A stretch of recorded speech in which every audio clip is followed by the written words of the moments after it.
여러분 요즘 주로 어떤 생각을 하고 살고 계십니까? 어떤 생각을 한다는 것은 주로 어떤 생각에 요즘 사로잡혀 계십니까? 그리고 오늘 그렇다면은 이 예배드리러 오늘 주님 앞에 나오면서 여러분은 또 어떤 생각을 가지고 나오셨습니까? 그래서 오늘 예수님께서 베드로에게 책망하시면서 네가 하나님의 일을 생각하지 아니하고 사람의 일을 생각한다라고 할 때 이 생각이라는 말은 원래 어원상이 가슴 부분을 가리키는 말이고 또 이 특별히 그 중에서도 횡격막을 가리키는 것입니다. 그래서 이 횡격막을 조절하면서 우리가 이제 호흡을 조절하듯이 바로 우리의 생명, 우리의 갈망을 의미하고 그래서 이 생각은 그냥 단순한 생각이 아니라 내가 어떤 특별한 목적을 가지고 어떤 목적을 지향하는 그런 생각입니다. 우리의 마음을 지배하는 그런 생각입니다. 하나님께서는 오늘 우리를 예배 자리 가운데로 부르시면서 사람의 일을 생각하지 말고 하나님의 일을 생각하고 주님 앞에 나오라고 부르십니다. 하나님의 일이 무엇입니까? 하나님의 일이라고 하면 우리가 내가 뭐 하나님을 위해서 뭔가 일을 해야 된다. 뭐 이렇게 이제 우리가 잘못 오해할 수 있습니다. 물론 뭐 그런 것도 포함이 되겠지만 여기서 하나님의 일이란 말은 어떤 일한다는 그런 일이 아니라 하나님의 것들, 하나님의 것이라는 하나님께서 하시는 일들을 의미합니다. 다시 말하면 하나님의 것들을 하나님께서 우리에게 주시고자 하시는 그런 것이 바로 하나님의 일이에요. 하나님께서 무엇을 생각하시냐? 오늘 우리를 하나님 앞에 부르시면서 하나님도 생각이 있으셨을 거 아닙니까? 우리가 예배 자리로 나오면서 어떤 생각을 가지고 나왔듯이 하나님께서도 우리를 예배를 받으시면서 우리를 예배 자리로 부르시면서 어떤 생각이 있으세요. 어떤 생각이 있으시냐면은 하나님의 목적이 있고 하나님의 목적은 하나님의 좋은 것들을 그 은혜를 우리에게 주시고자 하시는 바로 그런 목적, 그런 생각을 가지고 하나님께서는 우리를 부르셨습니다. 이 하나님의 일은 그렇기 때문에 하나님께서 주시는 축복입니다. 여러분 이런 하나님의 생각과 마음을 같이 하여서 주님 그 하나님의 우리를 향하신 그 은혜의 생각이 그 하나님의 일이 우리에게 이루어지기를 원합니다. 그래서 하나님께서 그런 은혜를 주시기 위해서 또 하나님께서 역사하시고 일하시는 것이 하나님의 일입니다. 그래서 우리가 생각해 보면 야 그런 하나님의 일을 생각하면은 정말 좋은 거 아닙니까? 그죠? 예. 근데 왜 베드로는 하나님의 일을 생각하지 않고 사람의 일을 생각했다고 예수님께 꾸짖음을 받았을까요? 우리 같으면 당연히 하나님의 일을 나는 하나님이 주신 그 축복을 생각할 텐데 왜 하나님의 일을 생각하지 않고 사람의 일을 생각하게 되었을까요? 그래서 이 사람의 일이라고 하면은 이 뭐냐 또 하나님의 일이 뭐냐 이걸 우리가 분명히 알아야 돼요. 그래서 하나님의 일은 사람의 일이 아닙니다. 우리가 그래서 하나님 앞에 나올 때 분명한 목적을 가지고 하나님 앞에 나올 때는 하나님의 일을 갈망하면서 나와야 돼요. 하나님의 은혜를 나한테 주시기를 원하면서 나와야 됩니다. 그게 무슨 말이냐 하면은 아주 쉽게 이야기하면은 사람들이 나한테 줄 수 없고 오직 하나님만이 나한테 주실 수 있는 그런 복을 받아야 되겠다. 그런 소망을 가지고 주님 앞에 나오셔야 됩니다. 그게 믿음이에요. 예. 사람의 일이 뭐냐 하면은 이 사람의 일이라는 것은 사람이 할 수 있는 일입니다. 사람이 할 수 있는 일. 예. 근데 이게 사람이 할 수 있는 일이라는 게 사람마다 다 틀리죠. 자기 능력에 따라서 환경에 따라서 다 할 수 있는 일이 틀려요. 그래서 오늘 예수님이 뭐 온천을 얻고도 자기를 잃든지 빼앗기는지 하면 무엇이 유익하리요? 예수님 이렇게 말씀하셨는데 어떤 사람은 능력이 출중해가지고 뭐 알렉산더 대왕 같은 경우에는 30대 초반에 대제국을 건설했잖아요. 예. 그 대단한 능력이죠. 뭐 세계사에서 뭐 그런 사람은 별로 없죠. 그 나이에 그 30대 초반에 그런 것을 이룰 수 있는 사람은 별로 없습니다. 그러니까 그런 사람은 말 그대로 온천하를 얻는, 뭐 그때 당시 기준으로 말 그대로 온천을 얻은 것이나 마찬가지인데, 예. 그런 것도 대단하긴 하지만 많은 사람들이 할 수 없는 일이지만 그것도 사람의 일이에요. 그걸 한 사람이 있어요. 할 수 있었던 사람이 있어요. 예? 우리가 이제 그래서 뭐 그런 일을 포함해서 이런 모든 사람이 할 수 있는 일은 엄밀하게 얘기하면 사실은 믿음이 없어도 많은 사람들이 합니다. 예수님을 믿지 않아도 많은 사람들이 그 일을 할 수 있는 능력이 있고 또 그 일을 하면서 그렇게 삽니다. 예. 우리가 그런 일을 바라고 주님 앞에 나온다면 우리가 뭐 굳이 예수님을 믿을 이유가 없지 않겠습니까? 그죠? 그렇기 때문에 우리는 이제 이 하나님 앞에 나올 때는 사람의 일이 아니라 하나님의 일을 소망하면서 나와야 돼요. 하나님의 일이 뭐냐? 하나님의 일은 사람이 할 수 없는 일입니다. 사실 우리가 사람이 하는 일이라고 하지만 그 일도 사실 다 하나님의 일이에요. 엄밀하게 하면 다 하나님의 일이에요. 다 하나님의 은혜, 뭐 예수를 믿지 않던 하나님이 자연적인 은혜로 다 이렇게 주셔서 사실은 그 혜택 속에서 우리가 사실은 할 수 있는 거죠. 근데 여기서 특별히 하나님의 일이라고 하면은 사람이 할 수 없는 일. 다시 말하면 이 세상에 어떤 사람도 할 수 없는 일. 그렇기 때문에 사람이 스스로 해결할 수 없는 일. 그렇기 때문에 하나님이 해 주셔야만 할 수 있는 일. 그게 바로 하나님의 일입니다. 그걸 다른 말로 하면 뭐죠? 바로 그게 구원이에요, 구원. 그래서 이 예수님께서 오늘 말씀하신 것은 뭡니까? 부활을 말씀하셨죠. 그리고 온천을 얻고도 자기를 잃게 됐든지 빼앗기는 사람이 무엇이 유익하겠느냐 말씀하시면서 너희들의 목숨을 생명을 구원하는 일을 해야 되지 않겠느냐 말이에요. 이 생명을 구원하는 일, 그게 하나님 하시는 이 구원이라는 건 내가 못하는 일이에요. 여러분, 구원이란 말은 그냥 말 그대로 영어로 save란 말이죠. 구조해 준다는 거예요. 물에 빠진 사람이 자기 스스로 나올 수 있으면 다른 사람이 구조해 줄 이유가 없지 않습니까? 우리가 구조라는 말을 쓸 때 구원이란 건 말 그대로 구조해 준다는 말이에요. 그러니까 이거는 내가 할 수 없는 일을 하나님이 해 주신다는 거죠. 예. 내 목숨을 구원하는 일. 여러분, 내 목숨을 내가 구원할 수 있습니까? 우리 다 죽는단 말이죠. 예? 그래서 우리 목숨을 우리가 부지할 수가 없습니다. 알렉산더 대왕이 온천하를 얻고도 자기 목숨을 잃으면 무슨 소용이 있냐 이렇게 했는데 알렉산더 대왕이 참 뭐 정말 그 그리스에서부터 저기 인도 가까이까지 이렇게 엄청난 대제국을 이루었는데 참 허무해요. 왜냐하면 나이 30대 초반에 그걸 이루었는데 얼마 안 돼가지고 그 대제국을 이루지만 이제 얼마 안 돼서 그냥 죽어버렸어요. 남들보다 더 일찍 죽었어요. 그러니까 죽고 난 다음에 그 모든 이룬 제국 알렉산더 대왕은 제대로 누려보지도 못하고 그 부하들이 다 이렇게 결국 차지하게 돼요. 그러니까 온천하를 얻고도 자기 목숨을 잃어보는 그게 나한테 무슨 소용이 있냐. 중요한 건 나한테 무슨 소용이 있냐 말이죠. 그래서 그것은 우리의 목숨의 문제는 다시 말해 그걸 다른 말로 하면 우리의 목숨이 구원받는 문제는 영생의 문제죠. 그건 하나님께서 해주실 수 있는 문제예요. 그게 바로 하나님의 일입니다. 그리고 하나님 그것을 통해서 하나님 나라에 들어가는 것. 단순히 오래 산다고 영생이 아니죠. 하나님 나라에 행복하게 살아야 돼요. 그러니까 그게 영생입니다. 하나님 나라가 이루어지는 것. 그것은 죄와 죽음이 지배하는 온 천하를 말 그대로 온 천하를 뛰어넘는 세상입니다.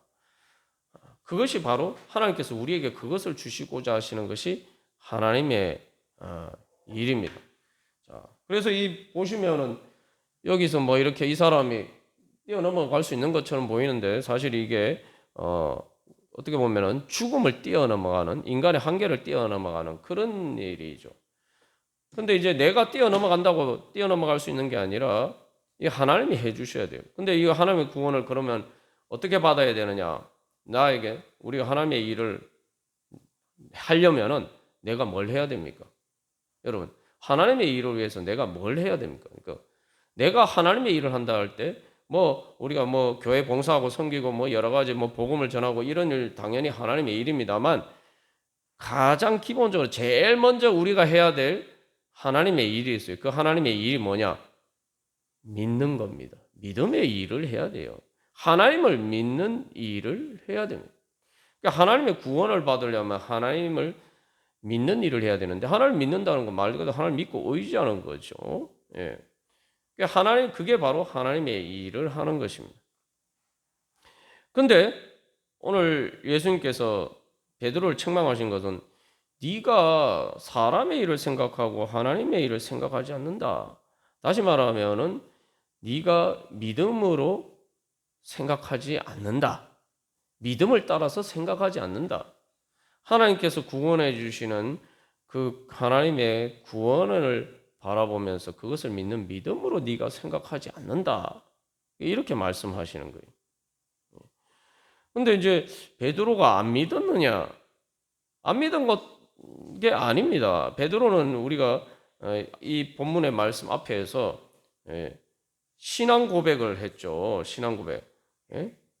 주는 그리스도시요 살아계신 하나님의 아들입니다. 그러니까 예수님이 칭찬하시면서 야, 네가 진짜 엄청난 복을 받았구나. 이런 복을 네가 그런 신앙 고백을 할 수 있었던 것은 하나님께서 정말 네한테 엄청난 복을 주셨기 때문이야. 사람으로는 할 수 없는 일인데 너 참 대단하다.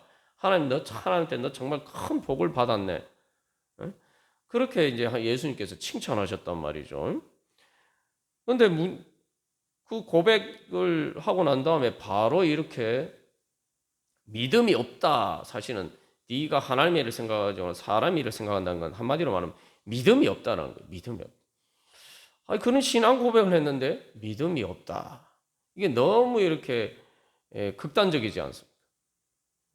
그럼 예수님이 잘못 말씀하신 겁니까? 여기서 이제 이 베드로의 문제는 자기의 신앙 고백을 어떻게 실제로 자기 인생길을 살아가면서 적용하느냐, 그 문제예요. 근데 이게 쉽지 않습니다. 신앙 고백을 적용하는 문제는. 우리가 예를 들면은 그 학생들이 이러면 아주 쉽게 얘기하면 수학 문제를 풀 때 수학 공식을 안다고 해서 수학 문제를 풀 수 있는 게 아닙니다. 수학 공식을 알아도 많은 문제를 풀 수 없는 문제들이 많아요. 신앙을 고백의 적용 문제는 그런 문제예요. 내가 예수님을 믿는다고 신앙 고백을 했는데 그 신앙 고백을 실제로 내 삶에 적용을 해서 풀어야 된단 말이죠. 그게 이제 우리에게 주어진 하나님의 일입니다. 그래서 주는 그리스도시요 살아계신 하나님의 아들입니다. 거기에 모든 게 다 담겨 있죠. 하나님의 일에 대한 모든 믿음이 담겨 있어요. 그리스도라는 건 메시아 구원자라는 거죠. 하나님이 구원해 주실 수 있고 예수님이 나를 구원해 주실 수 있는 분이다. 그리고 살아계신 하나님의 아들, 영원히 살아계신 하나님의 아들을 그분 예수님께서 나에게 영생을 주실 수 있다. 그거 다 믿었단 말이죠.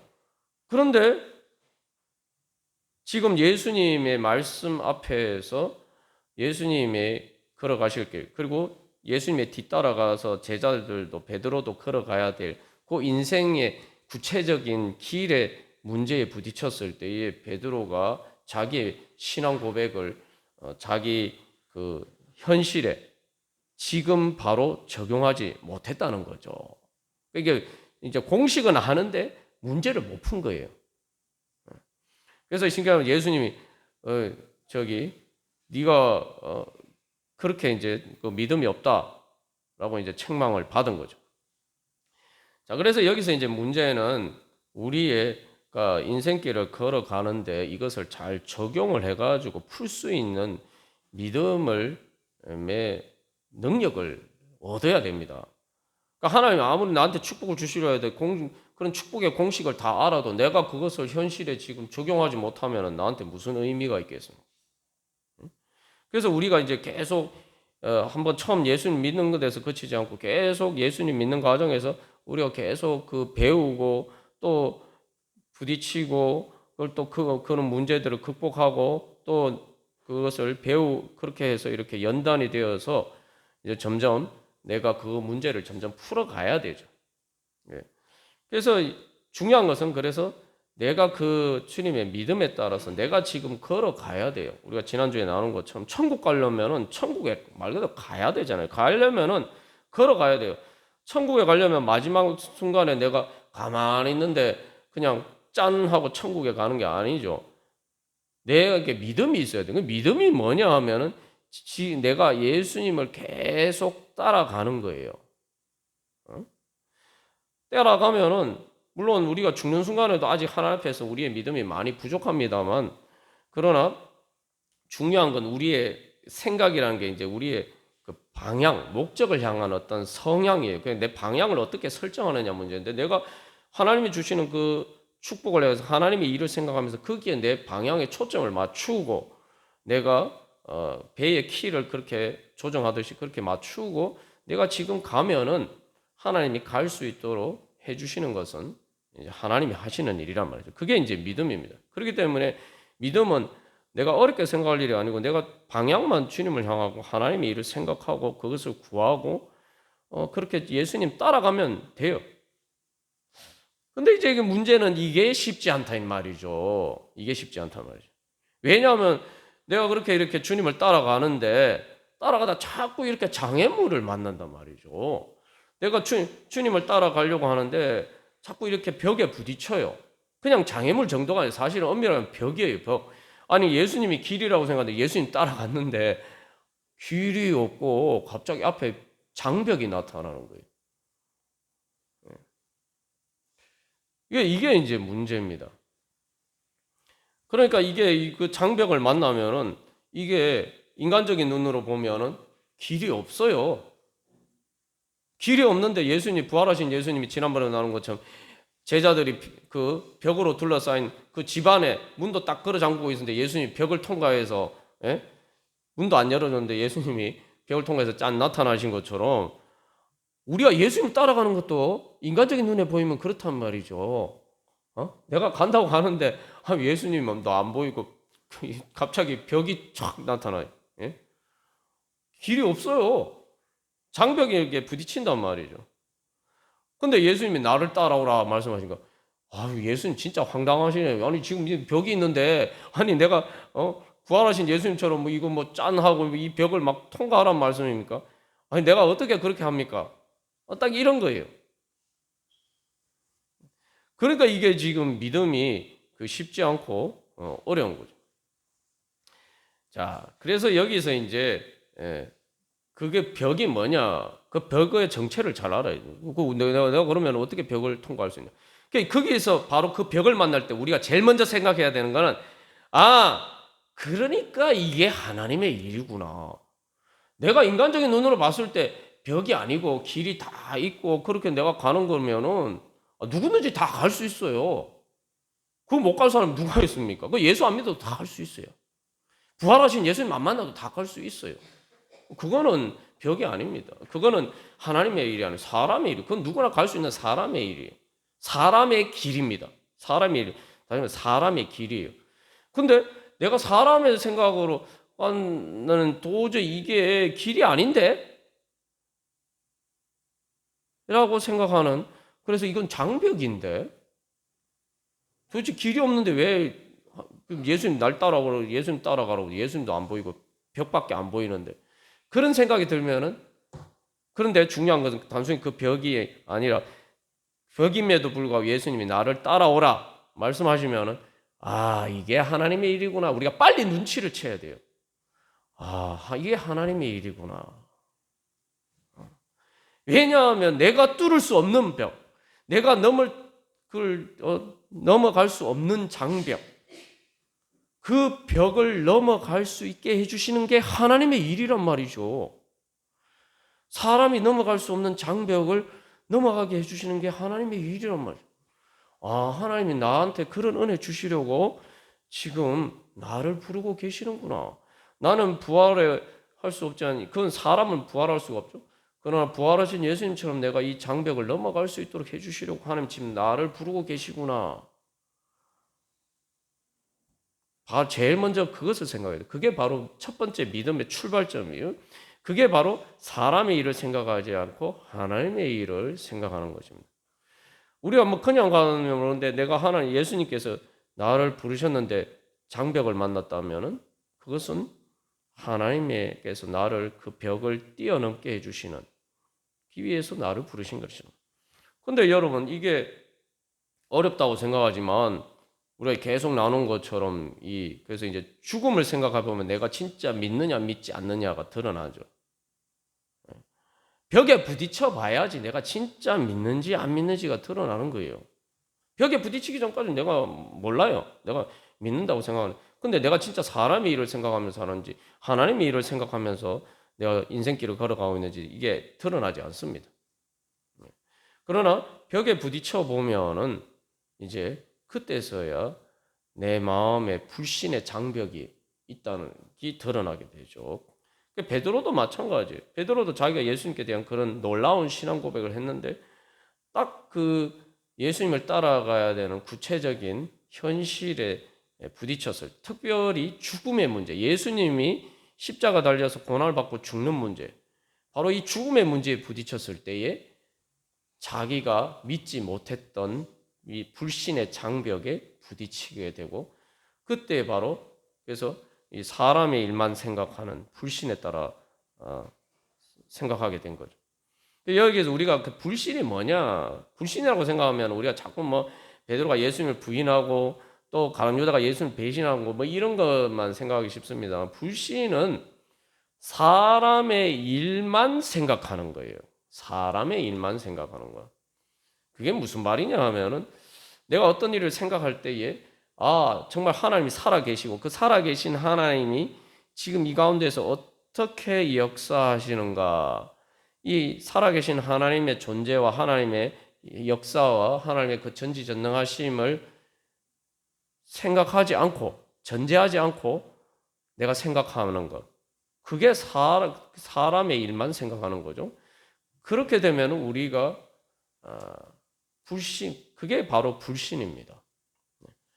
근데 우리가 예수를 믿는다는 결국은 죽음의 장벽에 부딪혔을 때 아무도 나를 거기서 구원해 줄 수 없을 때 나도 어떻게 할 수 때 죽음 가운데 길이 없다라고 생각할 때에 바로 거기서 하나님께서 나에게 천국 문을 열어주시는 것, 우리가 그거 믿고 예수 믿는 거 아닙니까? 우리의 결국 마지막 목적지가, 그죠? 예. 그러면은 우리가 생각해 보면은 세상 사람들은 뭐라고 해요? 사람의 일만 생각하는 사람들은 뭐라고 생각합니까? 죽음은 끝이다 이렇게 생각하죠. 죽음은 끝이라고 생각해요. 그게 뭐 죽음의 장벽에 부딪히면 그걸로 모든 게 다 끝이다라고 생각합니다. 더 이상 길이 없다라고 생각해요. 그게 사람의 생각이고 그게 사람의 일입니다. 근데 우리는 그 순간에 바로 그 죽음의 가장 큰 장벽, 어떻게 보면 인생에 우리가 뭐 살면서 여러 가지 계속 벽에 부딪히게 되는데, 장애물이 부딪히는데 가장 큰 장벽, 죽음의 장벽에 부딪혔는데 그 장벽에서 하나님께서 나에게 부활의 문을 열어주시고 천국의 문을 열어주시고 오히려 거기에서 더 좋은 천국으로 가는 길이 열린다. 이거 믿는 게 예수 믿는 거 아닙니까? 그게 하나님의 일이잖아요. 그런데 우리가 그렇게 믿는다 생각하는데 우리가 지난번에 나눈 것처럼 지금 내가 그렇게 믿고 가고 있느냐? 그거보다 작은 문제인데도 딱 부딪히면은 내가 믿음으로 생각하기가 쉽지 않단 말이죠. 그 당연하죠. 내 눈에 내 세계 한계 안에서는 그런 게 없어요. 그런 게 없기 때문에 믿을 수가 없어요. 그래서 여기서 이제 믿음이 고통스럽게 우리에게 다가옵니다. 사실은 믿음은 되게 하나님께서 우리에게 좋은 축복을 약속하신 건데 막상 그걸 적용하려고 걸어가려고 하면은 고통스러워요. 여러분 뭐 학교에 시험 칠 때 시험 치는 거, 시험 공부하는 거 고통스럽잖아요. 뭐 그런 것처럼 고통스러워요. 근데 이 고통이 어느 정도냐 하면은 매 순간순간 사실은 우리가 처음 예수 믿을 때처럼 고통스러워요. 뭐 모태신앙이라서 별로 고통 없이 예수를 믿으신 분도 있겠습니다만 우리가 이제 예수를 안 믿는 과정에서 내가 처음 예수 믿으면 여러 가지 많은 불편한 문제들이 따르죠. 불편한 게 아니라 어려운 문제들이 따르는데 사실 우리가 예수를 믿고도 계속 우리가 이런 믿음의 장벽에 부딪히면은 처음 예수 믿을 때처럼 고통스러워요. 근데 이제 우리가 믿음이 있으니까, 믿음의 경험이 있으니까 그것을 쉽게 극복하는 것 뿐이지 그 고통스러운 순간은 사실은 매 순간순간 자기 십자가를 지고 가는 것처럼 사실은 고통스럽습니다. 예. 저는 제가 목회자입니다. 저라고 안 힘들겠어요? 사실은 또 이 인생 살다 보면 계속 그런 문제들은 고통스러운 문제들이 있어요. 그래서 생각이라는 게 횡격막이라는 말에서 나왔다. 어원이 횡격막이라고 말씀드렸습니다만 이게 그냥 인생길을 가는 게 아니라 인생길 가다가 딱 믿음의 장벽에 부딪히면은 이게 숨이 가빠요. 막 숨이 가쁜 바로 그러한 문제들, 고통을 겪게 됩니다. 여기서 이제 이 고통이 어떤 거냐? 말 그대로 내 자아를 버려야 되는 거고, 내 자아라는 게 뭐냐면 내 자아의 세계가 내 세계의 한계를 벗어나는 일. 여러분 내 세계의 한계를 벗어나면 아유 자유하고 초월하고 좋지 이렇게 생각하잖아요. 근데 우리가 현실적으로 생각해보면 구체적으로 생각하면 그것이 결코 쉽지 않습니다. 지난번에 콜럼버스가 신대륙 발견하러 갈 때의 어려움에 대해서도 나누었습니다만 우리가 그렇게 어려워요. 구체적으로 생각하면 되게 어려워요. 이게 왜냐하면은 내가 지금까지 익숙한 내 세계를 벗어나서 낯선 세계로 가야 돼요. 그게 모험의 꿈과 모험의 세계가 될 수도 있지만 그만큼 두렵기도 하고 또한 어렵기도 해요. 처음 가는 길이요. 여기서 중요한 거는 베드로가 그 길을 갔고 예수님이 그 길을 갔고 이거 중요하지 않아요. 베드로가 아무리 그 길을 갔고 예수님이 그 길을 갔다 예수님 따라가면 되지 이러지만 중요한 건 나한테는 처음 가는 길이란 말이죠. 믿음의 장벽에 부딪히면은 저도 마찬가지죠. 제가 여러 번 나눴지만 예수님 오늘 장로님 나누는 거 예수님 친구로 만나고 그래서 예수님 친구로 만나서 천국의 행복을 경험하고 그랬음에도 불구하고 그 다음에 믿음의 장벽에 현실의 문제에 또 부딪히니까 이게 진짜 또 어렵다 이 말이죠. 나한테는 처음 가는 길이기 때문에. 그러니까 장벽이죠. 내가 이미 간 길이면 벽을 뚫어서 길을 낸 거죠. 근데 장벽이라는 건 나에게는 처음 가는 길이에요. 그러니까 이거는 어려운 거예요.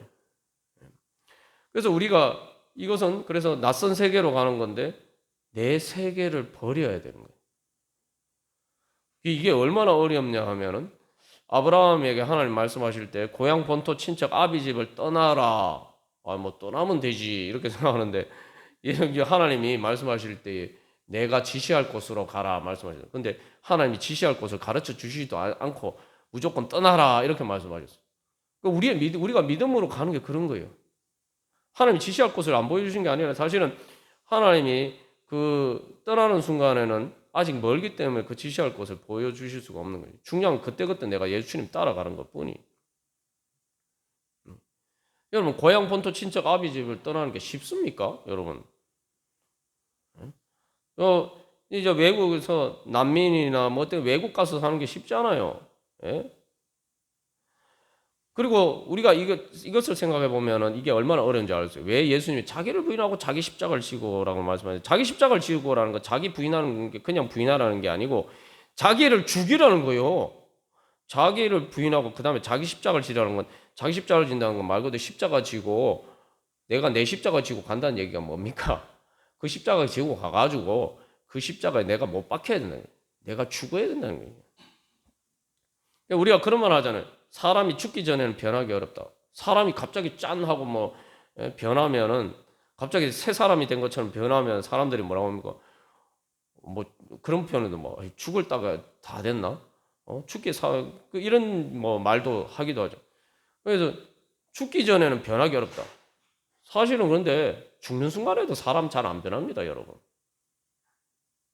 근데 이 믿음의 장벽을 넘어간다는 것은 단순히 내가 변하는 문제가 아니고 내가 알고 있던 내 세계가 변하는 문제예요. 내가 변하는 것도 죽기 전에는 변하기 어렵다. 얼마나 어려우면 사람들이 그렇게 이야기하겠습니까?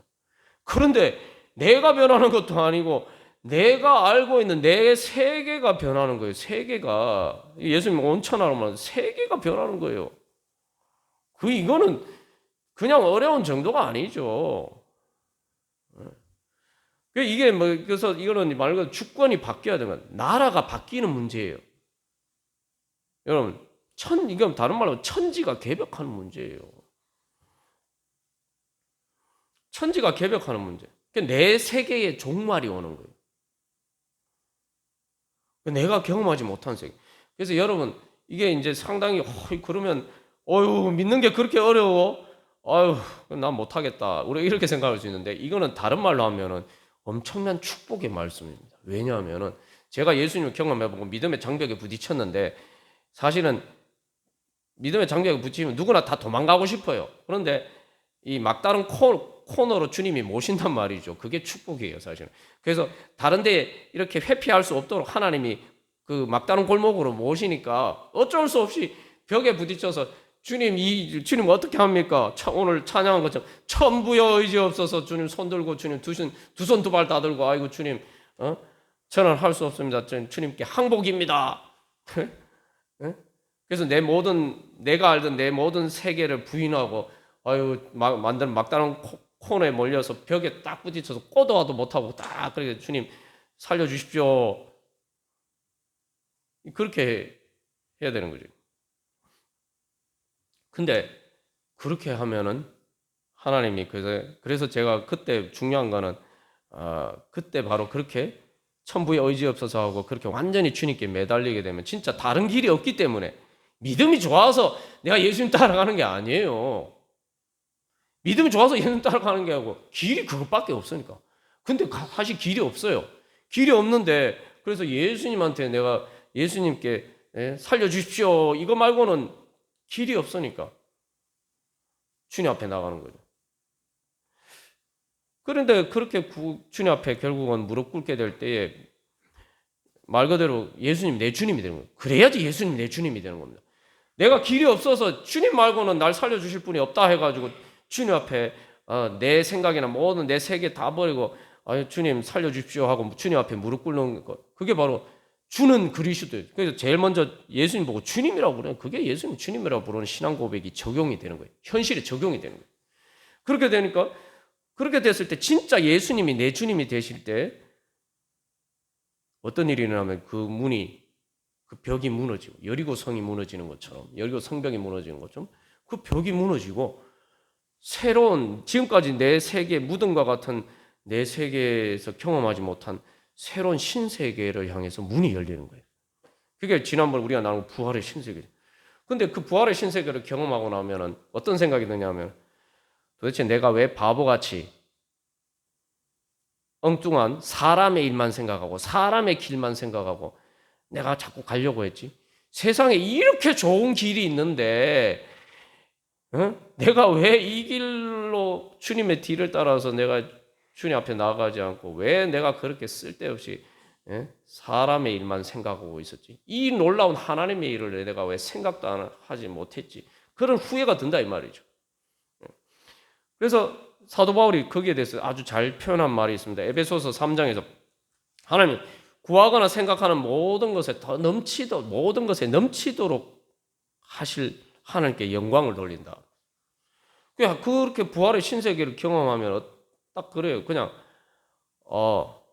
그것은 내가 아무리 좋은 것을 기대하고 생각하고 하는 그 어떤 것을 다 넘어서는 거예요. 내 생각에, 그러니까 내 생각의 한계에는 그렇게 좋은 것이 없었어요. 그렇게 좋은 것을 하나님이 주시기 위해서 나를 따르라고 하셨구나. 그걸 깨닫게 됩니다. 그게 부활입니다. 그게 부활의 신세계예요. 그렇게 되면은 그 다음에 또 믿음의 장벽에 부딪혀요. 그러면은 이제 예전에 그런 경험에 비춰봤을 때, 그러면 내가 지금까지 생각하지도 못한, 기대도 하지 않았던, 꿈도 꾸지 않았던 그런 얼마나 놀라운 은혜를 주시려고 또 이런 믿음의 장벽에 부딪히게 하시나. 이제 이렇게 생각하게 된 거예요. 생각을 바꿔야 돼요. 그게 이제 믿음의 일이에요. 그게 하나님의 일을 생각하는 겁니다. 그게 하나님께서 우리에게 주신 축복이에요. 하나님 그게 우리를 그렇게 부르시는 거예요. 근데 중요한 것은 그게 가기 전까지는 진짜 내 세계를 부인하기 때문에 내 세계에 종말이 오는 것처럼 느껴지기 때문에 이게 정말 고통스러워요. 그냥 십자가를 지는데 내가 십자가 못 박히는 거 말 그대로 내 세계에 종말이 오는 것처럼 고통스러워요. 왜냐하면 왜 내 세계의 종말인가? 내 세계 안에서 방법이 없는 그런 막다른 골목에 코너에 몰리니까 그렇게 생각되는 거죠. 그래서 이게 실제로 얼마나 어렵냐 하면은 베드로도 여기서 이제 실패했죠. 그 성경에서 이스라엘 백성들도 실패했어요. 그 가나 이스라엘 백성들이 출애굽을 해서 사실은 많은 기적을 경험했잖아요. 하나님이 홍해 바다 가운데 길을 내시고 광야에서 사실은 만나와 메추라기 온갖 은혜를 막 사실은 사람이 경험할 수 없는 놀라운 기적들을 경험했단 말이죠. 놀라운 하나님의 구원의 은혜, 하나님의 일을 경험했어요. 그런데 마지막 순간에 결정적인 순간에 요단강을 건너가야 되는 딱 그 믿음의 장애물에 부딪혔을 때에 뭐라고 얘기합니까? 바로한테 돌아가자. 바로한테 돌아가자. 그러면서 요단강 건너가면은 우리가 흔히 뭐 요단강을 그렇게 비유하는 거죠. 요단강 건너면 우리 죽는다. 요단강 건너면 우리 지옥이다. 그렇게 죽을 바에는 차라리 바로한테 돌아가자. 이렇게 얘기. 여기서 보면은 이게 얼마나 그래서 이 실제로 부딪히면은 그 믿음의 장애물이 부딪히면 이게 얼마나 어려운 문제인지 알 수가 있죠. 이스라엘 백성들을 여러분 광야에서 이스라엘 백성들이 가데스 바네아에서 그렇게 실패하고 불신해서 결국은 가나안 땅에 못 들어갔으니까 우리가 이스라엘 백성들을 좀 우습게 생각하는 경향이 있습니다. 여러분 이스라엘 백성들 그 광야의 그 이스라엘 백성들 가데스 바네아에서 하나님을 불신하고 그래서 가나안 땅에 못 따라갔던 그 이스라엘 백성들 우리가 우습게 생각하면 안 됩니다. 그 사람들 엄청난 믿음을 가진 사람이에요. 네? 그 사람들은요 저기 하나님 앞에 성막을 지을 때에 자기들이 가진 제일 귀한 거를 하나님께 바쳤던 사람들. 금이나 자기가 가진 제일 소중한 것을 하나님 앞에 그것도 즐겁게 바치는 얼마나 바쳤으면 모세가 야 이제 제발 좀 이제 더 가져오지 마. 이 정도면 충분해. 그 정도로 하나님께 헌신했던 사람들이에요. 그런 헌신을 한 사람들조차도 그런 믿음의 장애물이 부딪혔을 때는 자기 가장 귀한 것도 주님의 성소를 짓기 위해서 바칠 수 있었던 그런 사람들도 그런 믿음을 가진 사람들도 그 요단강 앞에서는 하나님을 불신하게 될 수밖에 없었다는 거죠. 근데 사실 바로 밑에도 고통스럽죠. 그거 모르는 거 아니에요. 그럼 왜 그런 선택을 했느냐? 요단강 건너가는 게 그 불신의 장벽을 뚫고 가는 게 바로 밑에서 노예로 사는 것보다 더 어렵다는 거예요.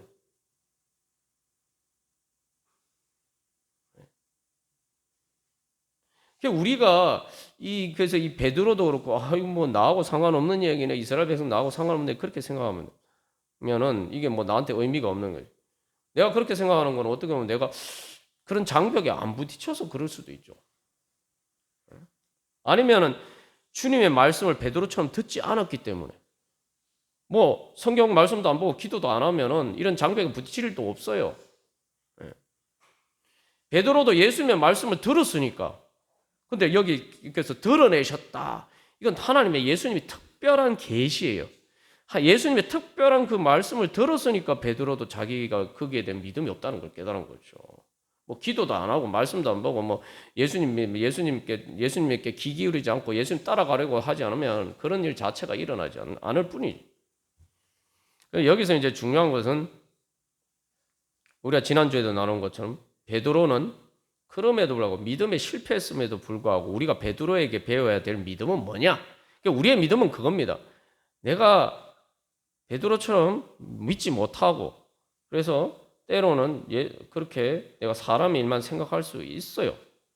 그러나 예수님께서 우리에게 말씀하시면은 그래서 예수님께서 다시 우리를 부활의 길로 인도해 주기 위해서 꾸짖으시면 그 순간에 빨리 정신 차리고 회개하고 예수님 앞에서 예수님 제가 또 믿음 없이 사람의 일만 생각했습니다. 예수님을 주님이라고 믿으면서도 예수님 제가 주님으로 따르지 않았습니다. 예수님보다 제 생각, 예수님의 그 생각보다 제가 더 똑똑하다고, 예수님보다 제가 더 능력이 있는 것처럼, 예수님보다 제가 더 잘하는 것처럼 그렇게 교만했습니다. 그게 그렇게 교만한 게 뭡니까?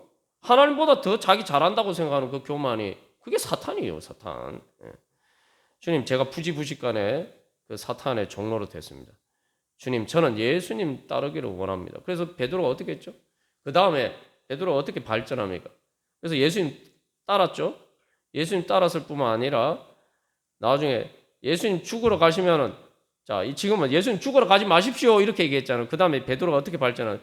예수님 죽으러 가십니까? 그럼 저도 예수님 따라가겠습니다. 저도 예수님 위해서 목숨 아끼지 않고 바치겠습니다. 이렇게 얘기해요. 물론 이제 실제로 그렇게 못했지만 중요한 그렇게 생각을 했고 그렇게 하기를 원했고, 그러나 실제로 못했지만 그러나 나중에 부활하신 예수님께서 능력을 주셔서 그렇게 또 실제로 할 수 있도록 능력을 주셨어요. 중요한 것은 내가 사람의 일을 생각하는 내 한계를 인정하고 주님 앞에 그때그때 예수님, 제가 주님께서 주시는 그 하나님의 일을 주님을 따라 생각하기를 원합니다. 계속 돌이키고 주님 따라가는 게 중요해요. 따라가는 게. 오늘도 주님께서 우리를 그렇게 부르시고, 그래서 세상이 줄 수 없는, 하나님만이 줄 수 있는 축복의 부활의 신세계로 우리를 인도해 주시기를 원하십니다. 우리 그런 은혜 사모하면서 우리 한 주간 기도문 같이 따라 읽고 기도하겠습니다.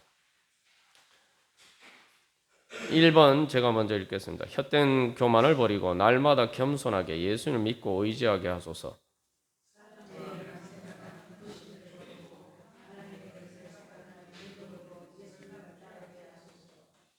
새로운 믿음의 시도를 하고 믿음의 장애물을 극복하여 날마다 믿음이 성장하게 하소서.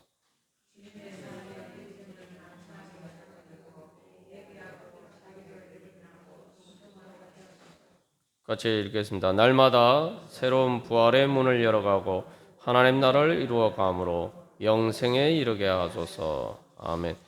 우리 이 시간 주님, 예수님이 저의 주님입니다. 그렇기 때문에 저는 제 생각을 버리고 사람의 일을만 생각하는 그 생각을 버리고 예수님께서 저에게 말씀하신 하나님의 일을 생각하고 그 주님의 말씀 따르기를 소망하오니 주여 믿음을 주시고 믿음의 능력을 주시옵소서. 우리 함께 기도하겠습니다.